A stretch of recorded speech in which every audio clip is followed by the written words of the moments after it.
So as most expected was that Ukraine was going to have a massive reduction in production. But despite the war, what we found is that, yes, there has absolutely been a reduction in production, but a significant proportion of its production is being harvested in occupied territories. So the losses are not nearly as big as what one would understand from looking at international statistics of production for Ukraine. And so the way we can validate that what we're doing makes sense, because again, we don't have ground data, especially for occupied territories, is here's a comparison between the State Statistical Service of Ukraine numbers and the satellite-driven estimates. And here on the big graph, I'm showing production for the last 3 years for government-controlled territories. And you can see this also broken by yield and by harvested area. And what you can see is that we're very close. And that gives us the confidence in these methods to apply them to the occupied territories. And so what we find when we do that is that about 23.6 million tons of grains and oilseeds have been harvested in occupied territories. Okay, this is a massive amount of grain and oilseeds. The largest proportion of that, 16.6 million tons, is wheat. And if to put that into context of how much are we talking about, if we put this in the context of Russia's exports, for example, that's equivalent to 10.5% of what Russia has exported since 2022. Russia, remember, being the biggest exporter in the world. It's about 2.5% of global wheat traded and about almost 27% of US wheat exports, okay, so for a year. So this is not a negligible amount of grain, yet it's not showing up in official global statistics.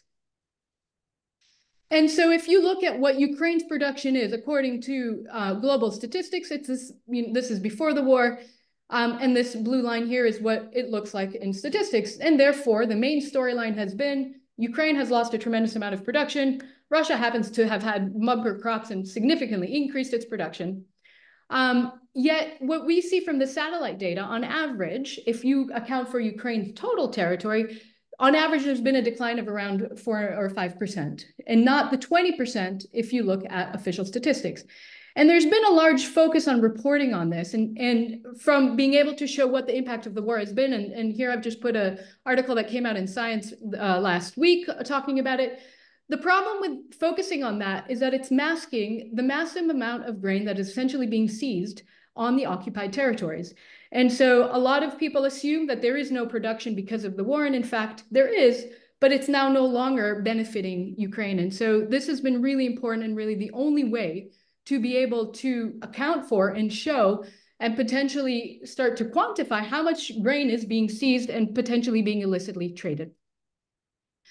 And so here are some of the different articles that have been coming out on this work. I think primarily our biggest concern is that it is serving the government of Ukraine as being helpful. And actually, it's very much a collaborative work. So this is joint work that we're doing. But in bringing it back to kind of talking also about where we started, satellite data. And so here are some of the different kinds of agricultural products, right? These foundational agricultural products one can produce with satellite data.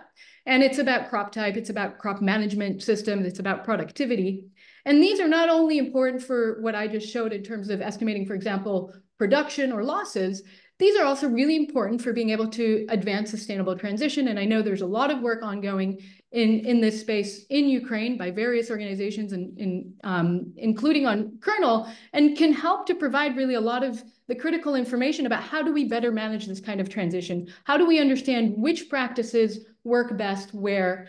How do we integrate different crop rotations? How do we look at cover cropping? When is it, how long does it take to be doing cover cropping before you build up resilience, right? All these kinds of questions are really important, and satellite data can play and is starting to play a really major role in this. And I think we're seeing a lot of innovation, a lot of resilience, technology, data science coming in across various organizations and agribusinesses in Ukraine, which I think has already been alluded to, has been tremendously impressive, including due to the significant challenges that are already being posed by the war. And ultimately, these are going to position Ukraine as a pivotal player, given its important role in agricultural production globally, in the shift towards sustainable and resilient food systems. So I'd like to just acknowledge the massive team that has been doing this work, our partners, both in Ukraine and in other organizations, and our various collaborators. And thank you all very much. Thank you so much, Inbal. We will definitely come back to you with some questions, hopefully from the room or from the panel in a little bit. But let's turn to the in-person delegation. I might start with Regina at the end and work our way back to myself to just continue the conversation. Oh, okay. Yeah. Yeah. I'm glad we already touched satellite data analytics and how crucial and important now in Ukraine. Yeah, and I'm also glad that we touched the point of collaboration because also I think it's one of the important, because we are a company, we are business, but for us it's really important to communicate with government and communicate with other businesses. For example, with Kernel, they have huge amount of data. We are a data analytics company. And for us, the ground truth data is really crucial because we can see from satellite, but we need to calibrate these models and validate them in real life. So yeah, my point is that I agree totally that collaboration is a key. And I'm glad that we touched this point. I hope we will touch it more with ministries of Ukraine. And about satellite data, also we mentioned that how our soil is destroyed right now and how it will be destroyed in years. But the thing about satellite data is that we can see what's going on the land because we can't go there. It's really dangerous to go to the front line. But we can, and it would be impossible to have their crop, real agriculture crops there. But we can start with biofuels, for example, or other crops that we can use. So we can use this land for Ukrainian economy, but in another way. Yeah, and the satellite data is one of the, I don't know, key data here, because we really can't go and see, we can't go and take soil samples. We can see from the satellite and analyze. And here, if we're talking about machine learning and artificial intelligence, we also have huge team with work with this. We have huge amount of data if we're talking about open resources like weather data and some statistics. Yeah, so modeling here is also the key, because modeling and artificial intelligence helps us to save costs on this process. For example, if we're talking about soil organic carbon modeling, where we need to take soil samples, we need to take it a lot. But with modeling, we can save on it. And it's one of the goal of our company, helps farmers who already loses a lot of money because Russia invades Ukraine. We can help them to save something by modeling. We can model soil organic carbon, what's going on their fields. We can help them to understand which crop rotation you should do. We can forecast how climate will change in a year and how much irrigation you need to put, or maybe you need to change your crop. It will be more efficient. And here I really like machine learning and artificial intelligence because it helps us and farmers in Ukraine. Yeah. Thank you. Yeah, thank you. I want to continue the topic about collaboration and science and the sharing of knowledge. Because, now in Ukraine, we're in that situation, we have some expertise and knowledge, actually, we didn't want them, about how innovations in agriculture can still be available in the wartime. Yeah, and now we have this strange war-life balance, as we mentioned. And yesterday, it was in Ukraine, it was a day of agricultural worker, actually. It's like our big celebration. And yesterday, it was a big, large-scale attack all Ukraine. Yeah, missile attack. It was huge amount of missile, more than 200. And on the Monday, people still go into the work, to the field, and continue doing their innovation. And my thought is we should share our knowledge not only in Ukraine, like from big business to the small businesses, when we talk about a lot of collaboration with officials, with NGO, with business, but actually we have a lot to share to abroad, for international community, because we appreciate a lot for international support, because we can't exist now without international support.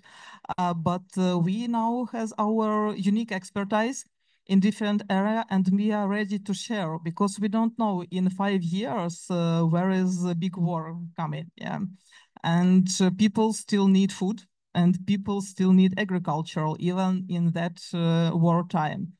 And maybe later I back and explain you what does it mean near me. And now Dan, he is our data analyst chief, and he explain more details why we are so cool in that area. Yeah, thank you. Yeah, I want to share a few examples of what we're doing. I think like our logistic model is the most relevant to this topic because, for example, last year we ran our logistic model for like strategic level. So it was run once by one week or 2 weeks, and it gives business just general understanding how to move our harvest. And so this model take into account thousands of fields, tens of elevators and plants, because we need to transport it and save somebody somewhere. And afterwards, we have to move to several ports. So this model take into account all of this and hundreds of thousands conditions that made for trams, for lorries, for elevators lines, and so on. So now this year we launched this model for day-by-day regime, and our operators run it several times a day. And the optimal way of transporting all our harvest could take from minutes to hours, and it depends on what conditions they would like to add to the model. So, and definitely, so we're saving carbon footprint by just reducing the number of transportation and do it in the optimal way. For example, another model that we also launched this year, it's BBCH forecast. So it means, so for example, corn has from 0 to 100 BBCH index. It means each index is a different stage of growth. And we definitely want to know at what phase our fields are today, because knowing this, we know when we can use these fertilizers or another nutrition, and we don't waste our chemicals and put it exactly in the correct day, week.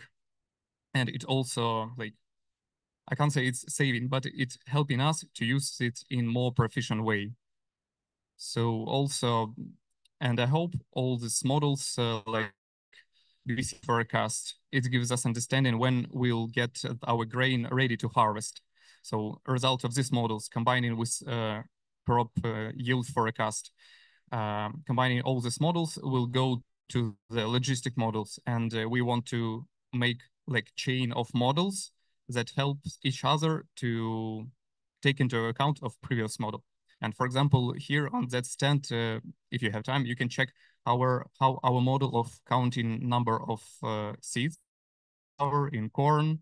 So our agronomists before, our agronomists have to go and manually count each seed on sunflower, for example. So now we developed computer vision model that do it offline when it in the field without internet connection, and do it in the standard way, in optimal way, and save the time of our agronomists, and they can spend their time on more interesting job.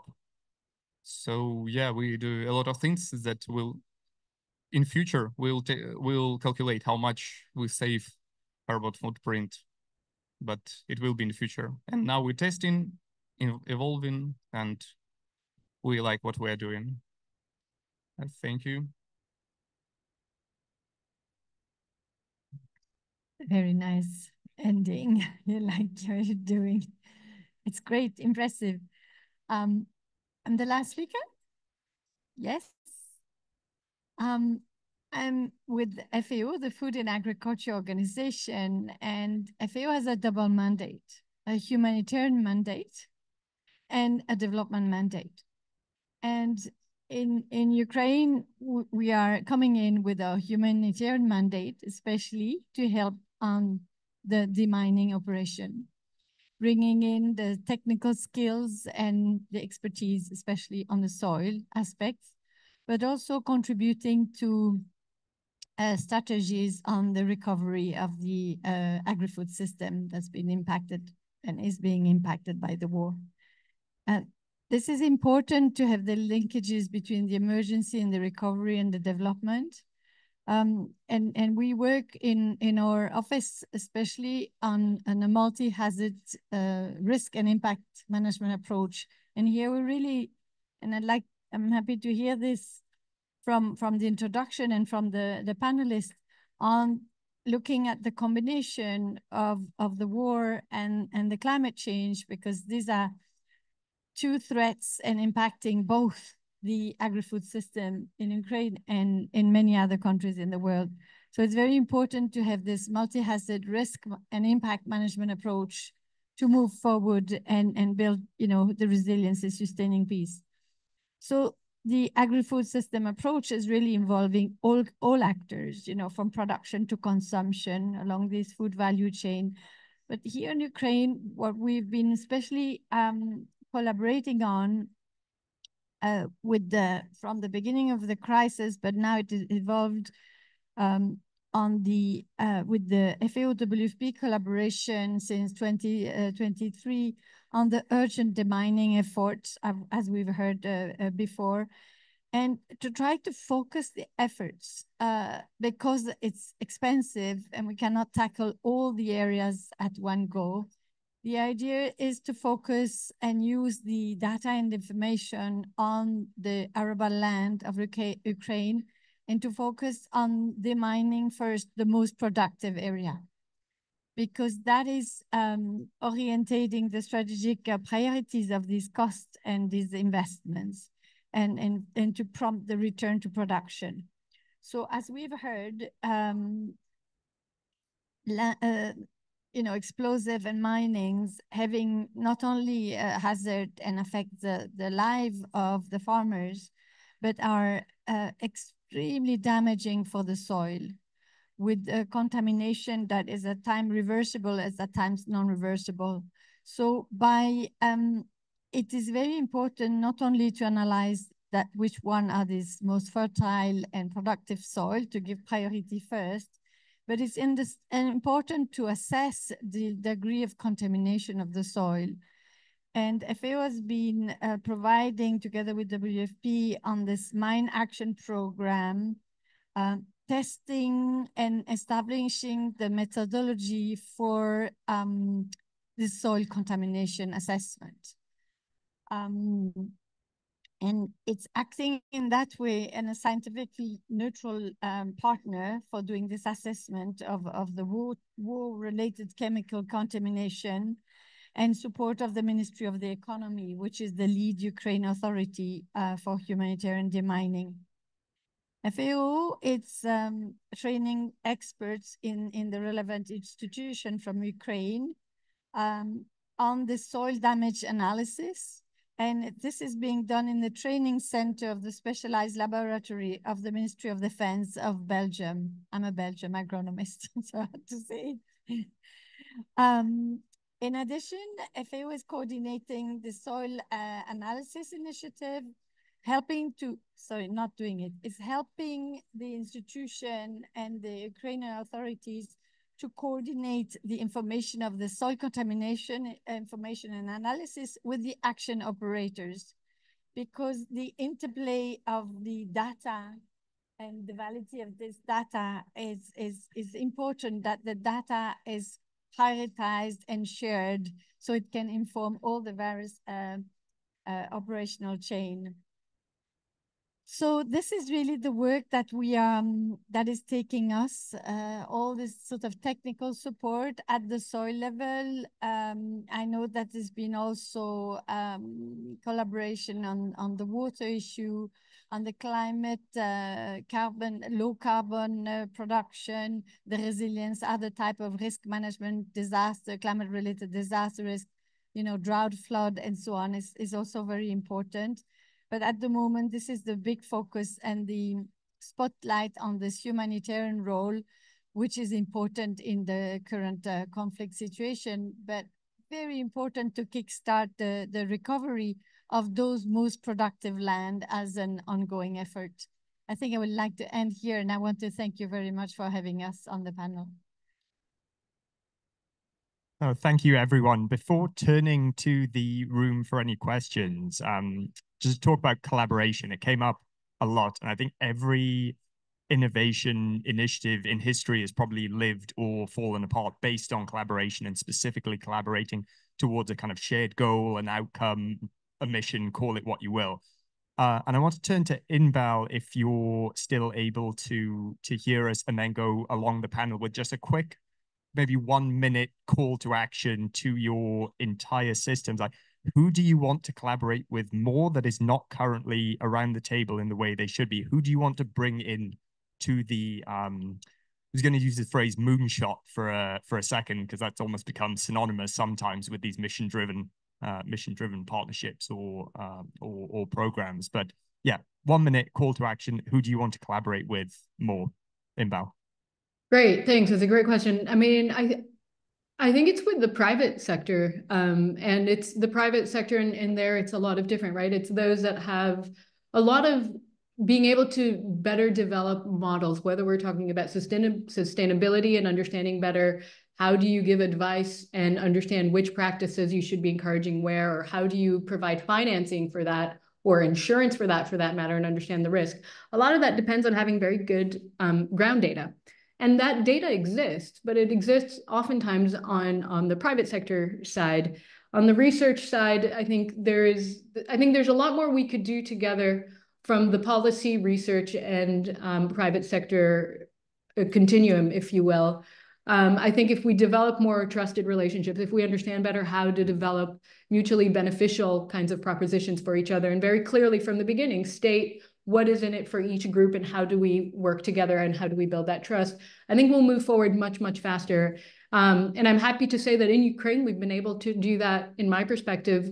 One of the best examples of this at least from where we sit in terms of the agricultural research side of things, is being able to really integrate the knowledge that's on the ground with the satellite data, improve models, and then share that back and do that together, and being able to really demonstrate the benefits of that.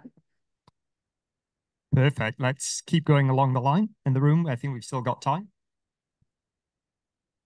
Yes, thank you. I totally agree with Inbal, as we have also different models, especially in satellite data.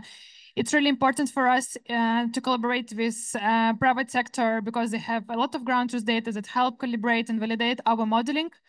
But also I would like to highlight the important collaboration between ministries and businesses, because I don't have like great example in agriculture, but if you're talking about forest monitoring and deforestation, I mean, we need 1 week with my team to detect deforestation in the forest, but we can just provide the data. It's important that ministry or like organization who are responsible for the actions will use this data and do actions. I think if we're talking about climate change mitigation and adaptation, it's we have, like, all of us have one goal, and it's important that we provide data, we provide solution, we can make the work faster for everyone, but businesses and government need to take this data and act. So I think it's important to collaborate in this sector.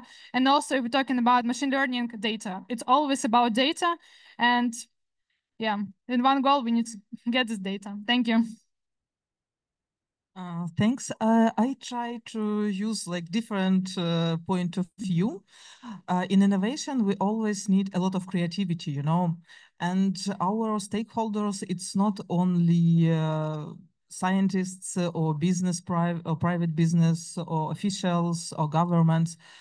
It's also all small farmers, you know, in Ukraine and abroad, actually, because they should understand what we are doing and why we are doing that.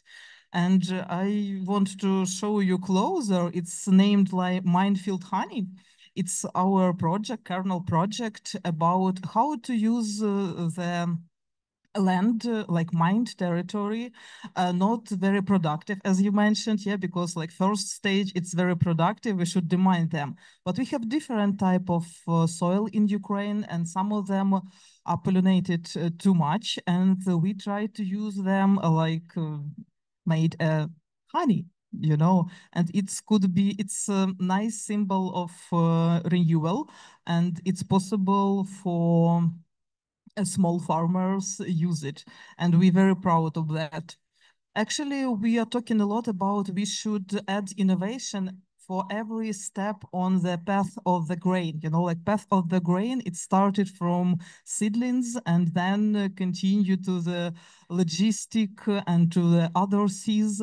And we add innovation actually in every small step. Now we add innovation like in wartime, it's specific ones, yeah.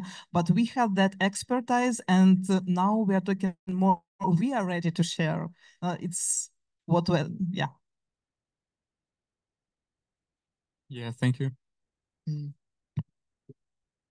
Yeah, I think everybody talks about the data, and I would, you know, propose or summarize like it would be nice to make some data space where everybody could share at least some part of their data and make it publicly available, so everybody can have access to this and do whatever they want.